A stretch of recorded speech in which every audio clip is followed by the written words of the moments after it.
सदाशिव ही सिंह है, वही धारण कर सकते हैं मां को। मजबूत कंधे, मजबूत पंजे, केसरी रंग के बड़े घने बाल कंधे पर है, पुष्ट उसका शरीर और लंबी पूंछ, असुर दलों का संहार करने वाली भयंकर दाढ़, बड़े विशाल नेत्र। उस सिंह का ध्यान करें धीरे धीरे। उसी सिंह पर एक हजार कमलों से बड़ा ही सुंदर वो आसन बना हुआ है। सहस्त्रदल, हजारों पंखुड़ियों का वो लाल रंग का कमल उस सिंह की पीठ पर है और उसी पर मां भगवती विराजमान है। ताही ऊपर भगवती। आप लोग समझ पा रहे हैं कि नहीं स्तुति?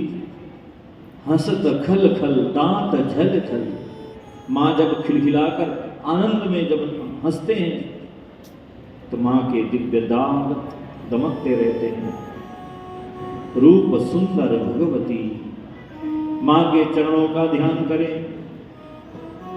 एड़ियों से लेकर के अंगूठे तक और चारों तरफ लगा हुआ महावर, मां के चरण लाल लाल, मां की उंगलियों में बिछियां, नूपुर और पायल का ध्यान करें। गहरे रंग की लाल साड़ी, सुनहरी गोटेदार किनारी।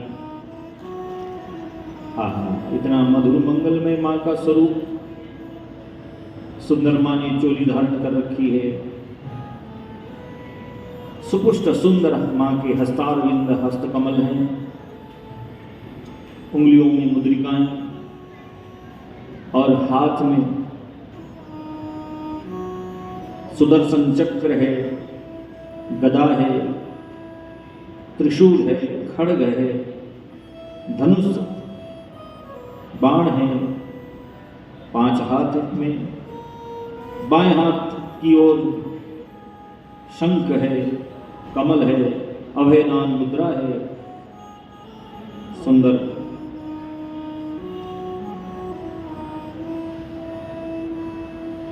पांच प्रकार के फूल, पंचफूल हाथ में मां ने लिए हुए हैं। सुंदर आयुध, मां की सुंदर हरे रंग की चोली, सुंदर गले के मणियों से जटित अनेक प्रकार के सोने हीरे आदि के अलंकार, गले में चंद्रहार दमक रहा है। गले में भक्तों ने सुंदर सुंदर माला पहराई है। चंपा, जूही, केतकी, मौलश्री, कमल आदि के फूलों की माला है। गुड़हल के लाल लाल फूलों की माला है। शंख के समान मां की ग्रीवा है, कंठ है। चिबुक बड़ा सुंदर काली बिंदी सी लगी हुई है।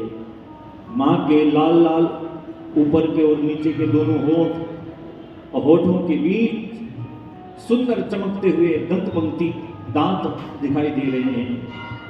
ऐसी चमक भक्त के हृदय का अंधेरा दूर हो जाता है मां के दांतों की उजालों से। काल कपोल बड़े सुंदर चिकने, नेत्र बड़े बड़े, कानों को छूने वाली सुंदर काजल की रेखा, तोते की चोंच के समान मां की नासिका, दोनों भौवें तो कमान के समान टेढ़ी घूमी हुई और उसके बीच भ्रिकुटी में अर्ध चंद्रमा, लाल रक्त चंदन का तिलक है, छोटी सी बिंदी है। मां की मांग में सिंदूर और उसी के ऊपर घुंघर वाले केश और घुंघर वाले केश के ऊपर किरीट मुकुट। उस मुकुट से अलकावली, टेढ़ी टेढ़ी घूमी अलकावली लटकती रहती है। कानों के कुंडल, सूर्य और चंद्रमा ही मानो कुंडल बने हो। मां के कान न बहुत ज्यादा बड़े हैं न बहुत छोटे हैं, बड़े प्यारे हैं। और मां की मुस्कान, मां की मंद मुस्कान, मां की मधुर मधुर मंद मुस्कान, मां की मधुर मुस्कान। मां है और हम हैं, हम हैं और माँ है, बस इसी में भक्त अपना जीवन धन्य धन्य करके लय कर लेता है। यही जीवन का सार है, यही आधार है, यही जगदाधार जगदात्री माँ परम्बा का स्वरूप है। बोल साचे दरबार की जय।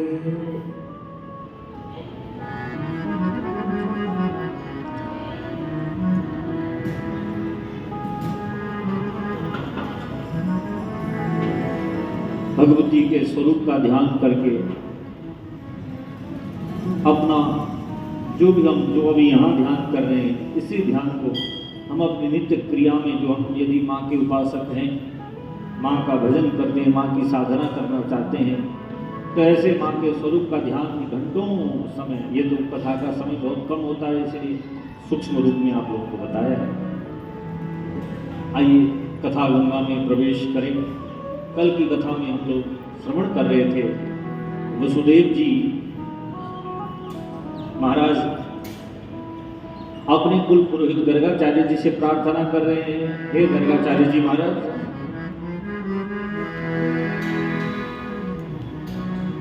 श्रीमद् देवी भागवत की कथा का आपने मुझे उपदेश दिया और आप कह रहे थे नवरात्रि विधानेन संपूज्य जगदम्बिका नवाहो पुराणं च दिव्या भागवतं शृणु।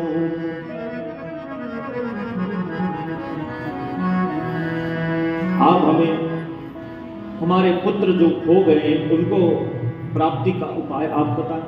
तो नारद जी महाराज जी ने यही विधान बताया कि आश्विन मास के जो नवरात्र हैं, इसमें नवरात्रि विधि से घट स्थापना, अखंड ज्योत की स्थापना करते हुए मां की पूजा अर्चना और उनका स्मरण करें सतत।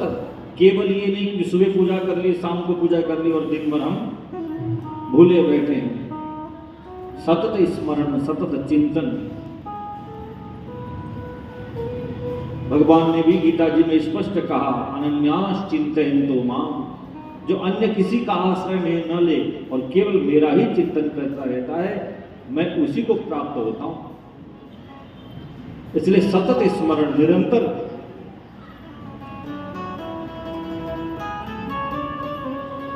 अजात पक्षा इव मातरं खगा स्तन्यं यथा वत्सतरा सुधाता प्रियं प्रियैव विशुतं विषण्णा मनोरविन्दाक्षरीक्षते त्वाम्। जैसे सुबह दूध पिलाकर गई हुई गौ माता जंगल में घास चरने जाती है, तो उसका जो बछड़ा है निरंतर जैसे अपनी मैया के आने का इंतजार करके मां का चिंतन करता रहता है। जैसे घोंसले में छोटे छोटे अभी नए जिनके अभी पर नहीं उगे, ऐसे छोटे पक्षियों के बच्चे और माता पिता उसके चले जाते हैं कुछ लेने के लिए, कुछ चारा लाकर उनको खिलाएं, तो जैसे उनका निरंतर सतत चिंतन करते रहते हैं, ऐसे ही भक्त भगवान का चिंतन करे। इसको कहते हैं अनन्य चिंतन। और कोई इनके स्मरण में नहीं आता। तो वसुदेव जी कहने लगे, आपने बिल्कुल सत्य कहा, मां भगवती ही एकमात्र भक्त का सहारा है। पूर्व काल में जब मेरी कोई संतान नहीं थी, तो मैंने अपने कुल पुरोहित गर्गाचार्य जी का आश्रय लिया। उनको मैंने प्रार्थना की कि महाराज मैं तो जेल में बंद हूँ, आप हमारे लिए कुछ करें। तो उन गर्गाचार्य जी महाराज जी ने ब्राह्मणों को संग लिया और विंध्यवासिनी माँ विंध्याचल पर्वत पर विराजमान है। आज भी चित्रकूट के पास माँ विराजमान है। उन विंध्यवासिनी के चरणों में जाकर के इसी नवरात्रि के पर्व पर बड़ा सुंदर विधि पूर्वक अनुष्ठान करवाया ब्राह्मणों को लेकर के। और इधर अनुष्ठान कराने का लाभ ये हुआ, एक तरफ गर्गाचार्य जी महाराज भगवती की मूर्ति की स्थापना करके पूजन अर्चन आदि कर रहे हैं और साथ में नवार्ण मंत्र का अनुष्ठान ब्राह्मणों से करा रहे हैं। ओम ऐं ह्रीं क्लीं चामुंडाय विच्चे, ये नवार्ण मंत्र है, तो इसका जप करवाया और साथ में मार्कंडेय पुराण के अंतर्गत जो दुर्गा सप्तशती है जिसको चंडी कहते हैं उसका पाठ करवाया है। और उसका फल ये हुआ कि इधर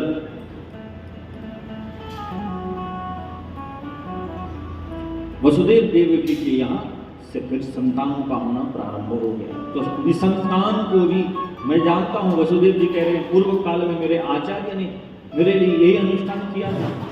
अब मैं दोबारा जब मेरे पुत्र मेरे से अलग हो गए, दूर हो गए हैं, तो मैं अवश्य ही आप जो कह रहे हैं मैं उसको सत्य मानता हूँ, आप मुझे भागवत जी की कथा सुनाइए।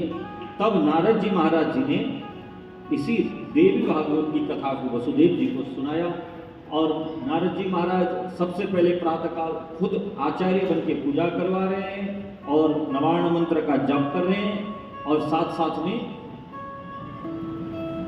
नवार्ण मंत्र के जाप के साथ साथ में चंडी का पाठ किया, क्योंकि ऐसा विधान है जहाँ श्रीमद् देवी भागवत की कथा हो वहाँ चंडी का पाठ का विधान है, दुर्गा सप्तशती का विधान है। जैसे भागवत जी में श्रीमद् भागवत का मूल पारायण पाठ होना जरूरी होता है, क्योंकि इतना समय नहीं होता कि हम एक अध्याय का वाचन करके कोई कथा में सुना सके, पर उसके दोष से बचने के लिए मूल पारायण किया जाता है। परंतु श्रीमद् देवी भागवत की कथा में एक और विधि है कि हम चंडी का पाठ कर लेते हैं, दुर्गा सप्तशती का पाठ कर लेते हैं तो भी वो अनुष्ठान पूर्ण हो जाता है। इसलिए नारद जी चंडी का पाठ करते हैं, नवार्ण मंत्र का जप करते हैं और बाकी जो समय बचता है तो उसमें भागवत जी की कथा सुना रहे हैं। 9 दिनों की कथा का जैसे विश्राम हुआ, 9 दिन की कथा का विश्राम होते ही यहाँ जाम्बवान जी के साथ भगवान का मल्ल युद्ध हुआ और उस मल्ल युद्ध में 27वें दिन जैसे ही भगवान ने उठा करके जाम्बवंत जी को धरती पर पटका, जाम्बवंत जी एकदम से हार गए। जाम्बवंत जी बोले मुझे इस संसार में हराने वाला मेरे प्रभु श्री राम को छोड़ करके कोई नहीं था, मेरे श्री राम को आप लगते नहीं, क्योंकि आपका स्वरूप भले ही वही सांवला सलोना, वही घुंघर वाली अलकावली, पर आपके नेत्र में फर्क है महाराज। श्री राम जी और कृष्ण में फर्क बिल्कुल नहीं है। ये जो राम जी की उपासना करने वाले राम जी के भक्त जो होते हैं ना, वो भी छोटे से राम जी रखते हैं, पर कौन से वो कोई अलग से नहीं बनाए जाते। जो हमारे लड्डू गोपाल जी हैं, इन्हीं को धनुष बाण पकड़ा देते हैं, तिलक बदल जाता है बस। वो अलग से कोई राम जी थोड़ी ना होते हैं। हमारे लड्डू गोपाल जी को श्रृंगार बदल देते हैं,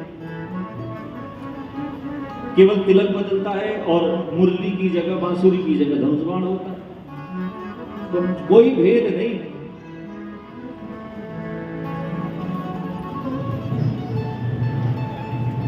बस दृष्टि का फर्क है, क्योंकि इनके नयन गंभीर है, उनके चपल विशेष, राम जी के नेत्र गंभीर हैं और ठाकुर जी के हैं चंचल। तो जाम्बवंत जी महाराज पहचान गए आप स्वयं श्री राम जी ही द्वापर युग आ गया, कृष्ण बन के आ गए। महाराज वो सब तो ठीक है, परंतु इस मणि के कारण मुझे कलंक लगा, ये मणि लेने आया हूं मैं। जाम्बवंत जी महाराज क्षमा मांगने लगे, महाराज मैंने आप पर ही मैंने हाथ उठाया, अपने इष्ट को, मैंने अपने इष्ट के साथ मुझे युद्ध करना पड़ा। ठाकुर जी बोले ये तो आपकी इच्छा ही मैंने पूरी की है। समझा नहीं प्रभु? बोले पूर्व काल में जब मैं राम बना तब आपने ही ये इच्छा की थी, क्योंकि जाम्बवान जी महाराज उस युद्ध में रावण के साथ आदि किसी के साथ युद्ध नहीं कर पाए। तो जाम्बवान जी महाराज ने आके कहा प्रभु इतने बड़े महायुद्ध में मुझे तो किसी के साथ लड़ने का मौका ही नहीं मिला। प्रभु बोले अरे तुम्हें किसने रोका था, तुम लड़ते फिर? बोले नहीं, अपनी बराबरी का और कोई नहीं था। तो वहां तो धर्म युद्ध होता था, कोई नहीं था। बोले केवल एक आप हैं जो मेरे बराबर के, परंतु आप तो मेरे प्रभु हैं। भगवान ने कहा कि ये इच्छा अगले जन्म में पूरी हो जाएगी, तो वही इच्छा पूरी करें भगवान ने। और इधर जामवान जी महाराज जी बोले देखिए प्रभु, ये मणि तो मैंने, मेरी एक बेटी है जिसका नाम जामवती है, उसको दे दी मैंने ये मणि। अब पिता जब पुत्री को कोई चीज भेंट में दे देता है, वो उससे फिर लेता नहीं, उसकी तो अब धरोहर अमानत हो गई। तो ये मैं ये मणि तो नहीं दे सकता, पर हाँ अगर आपको मणि की इतनी आवश्यकता है तो ऐसा कीजिए, मेरी कन्या के साथ आप विवाह कर लीजिए जामवती के साथ, और दहेज के रूप में ये मणि ले जाइए, मेरा भी काम बन जाएगा, मुझे भी आपके समान वर कौन मिलता मुझे अपनी पुत्री के लिए, तो आपका भी काम बन जाएगा। हे सूत जी महाराज कहते हैं, हे ऋषियों, जैसे ही श्रीमद् देवी भागवत जी की कथा का विश्राम हुआ, मणि धारण किए हुए, अपने गले में मणि को धारण किए हुए जामवती को साथ में लेकर के द्वारिका में श्री द्वारिकाधीश जैसे ही आए, देखते ही वसुदेव देव की प्रसन्न हो गए और मां भगवती परांबा की जय जयकार करने लगे। बोले सांचे दरबार की जय। आज इस प्रकार श्री वसुदेव जी को भगवत प्राप्ति, इस प्रकार कृष्ण की प्राप्ति, अपने पुत्र की प्राप्ति मां जगदम्बा की कृपा से ही हुई थी। इस लीला को जो कोई सुनता है वो संपूर्ण सुखों को प्राप्त करके अंतिम में भगवती के धाम को वो पहुंचता है। इस कथा की इतनी महिमा बताई।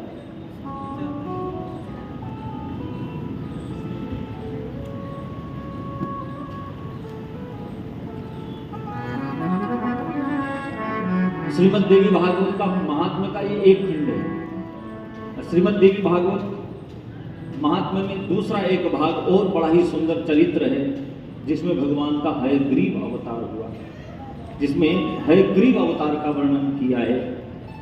हे ऋषियों,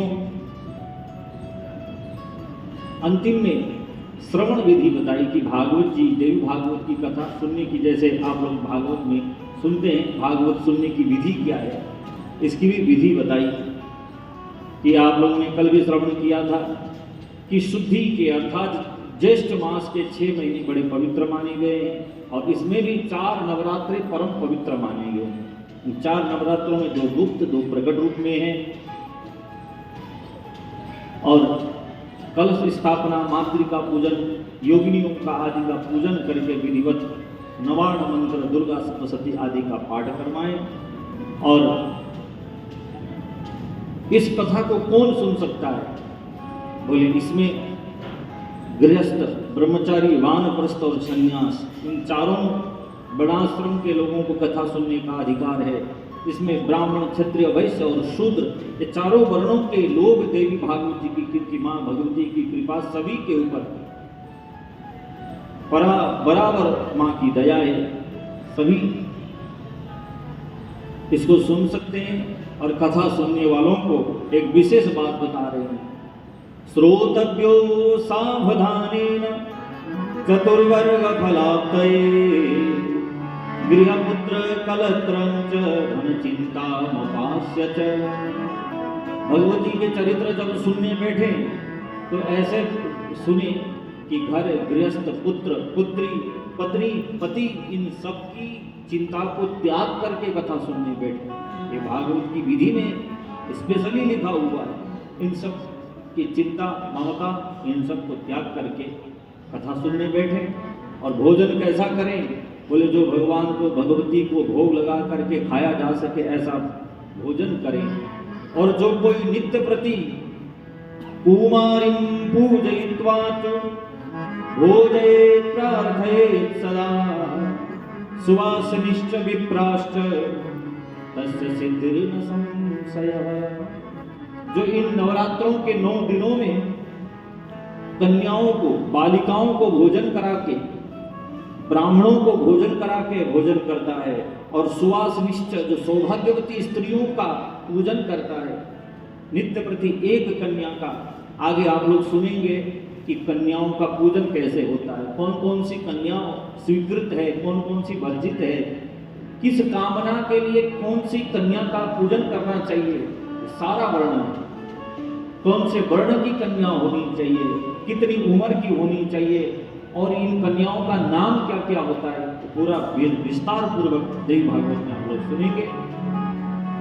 जो नित्य प्रति बालिकाओं का कंजकों की पूजा करके उनको भोजन करा के, ब्राह्मणों को भोजन करा के, और सुभाषिनी सौभाग्यवती स्त्रियों को भोजन करा के भोजन करता है, उसकी सिद्धि हो ही जाती है, इसमें कोई शंका नहीं है। इस प्रकार सुंदर वर्णन करके सुनाया। श्री